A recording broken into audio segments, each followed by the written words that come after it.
બોલો ભાઈ, શું બનાવવાનો હતો? સલુર તળપત મારું ગામ છે અને અમારો વિસ્તાર પજુકી વિસ્તાર છે તથા રાઠોડ વિસ્તાર અને બલા વિસ્તાર. આ વિસ્તારની અંદર એટલા ખરાબ રસ્તા છે કે એક બેનને રાતે ચક્કર આવ્યા. ચક્કર આવવાથી 108 આવી ના શકી અને એમને દવાખાને લઈ ના શક્યા. એટલા માટે બેન ઓફ થઈ ગયા છે. અત્યારે જ્યારે બારવાનો સમય થયો ત્યારે એટલો કિચડ છે. આ બધું જે પબ્લિક છે એ કિચડમાં આવીને અમે લાયા છીએ. કારણ કે ધીરજસિંહને ભાજપના અમારા જે નેતા છે બરાબર, ધીરજસિંહ 20 વર્ષથી એમને મત આપીએ છીએ. અમે ભાજપને જ મત આપીએ છીએ. હવે સંજયસિંહને પણ અમે જીતાડ્યા છીએ. તો અમારા જે સંજયસિંહ મેળા છે એમને પણ ખબર પડે કે આ પબ્લિક કેવી રીતે જીવી શકે છે. એમના રસ્તા સારા નથી. એમની ઓખો ઉગડે. ભાજપના જેટલા બી નેતા હોય અમારા વિસ્તારનું કંઈક નવું કરે, તાત્કાલિક સારવાર કરે. અને અહીં આવીને જુઓ, બલા વિસ્તારના રસ્તા, રાઠોડ વિસ્તારના કે પજુકી વિસ્તારના રસ્તા એક પણ સારા નથી. અત્યારે આવો બનાવ બન્યો છે.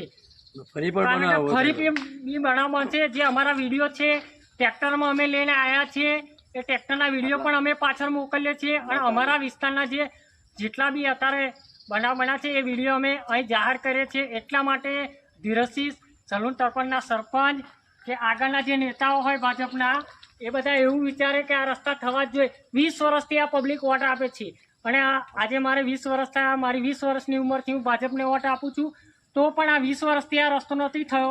એટલા માટે દરેકની ઓખો ઉગડે. અને હવે મારા નરેન્દ્રસિંહ કહેશે.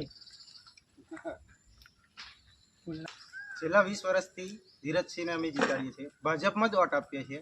પણ ભાજપવાળા કોઈ કહીએ છે, જ્યારે વોટ લેવા આવે ત્યારે કહીએ ભાઈ આ રસ્તા બનાવો, તો આ કરો, કશું થતું નથી. એની જ રસ્તા છે. અને આટલા ટાઈમથી 20 વર્ષથી ભાજપ સરકાર જીતે છે.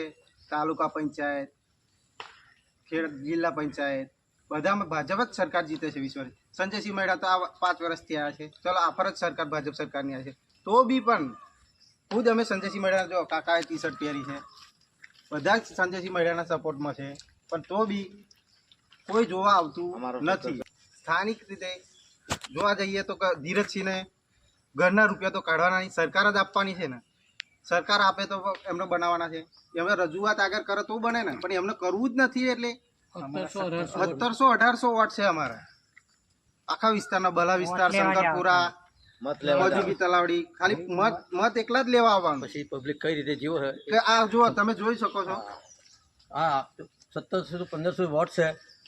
એ વોટ લેવા જ્યારે ચૂંટણી આવે પંચાયતની, જિલ્લા પંચાયતની કે તાલુકાની, બરાબર, ત્યારે વોટ લેવાના પછી કોઈ હમું જોતા નહીં. પબ્લિક કઈ રીતે જીવે, શું છે, કોઈ રીતે બીમાર થાય છે, શું છે, બરાબર. તો કોઈ સાધન 108 પણ રસ્તો ના ખરાબ એટલે 108 નહીં આવતી. એમાં આજે આ બેન મરી ગયા, બરાબર, ચક્કર આને પડ્યા. 108 કોઈ દવાખાનાની કોઈ સવલત થઈ નહીં એટલે મરી ગયા. આજે અમે અહીં અત્યારે 12 વાગ્યા કઈ રીતે આવ્યા એ બધાને અમારું મન જોડે છે. તે પબ્લિક પરવણે બચારા આવ્યા, ટ્રેક્ટરમાં લાયા, બરાબર. એની વિડીયો પણ અમે રજૂ કહીએ છીએ.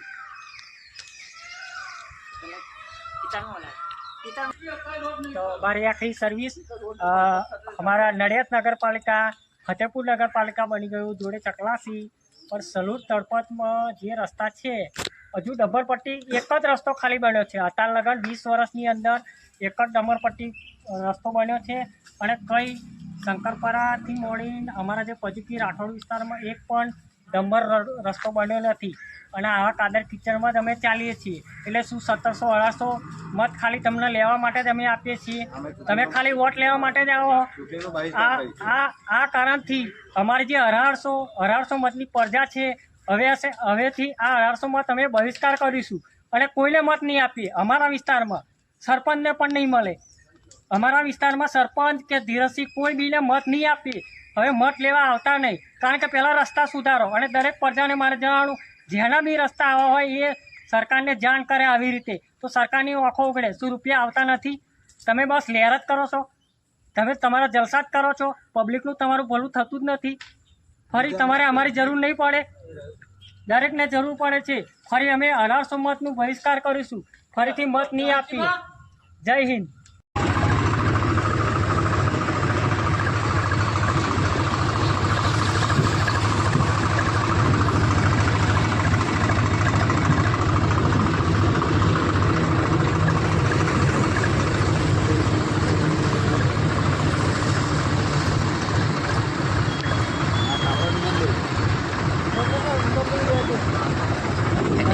બરાબર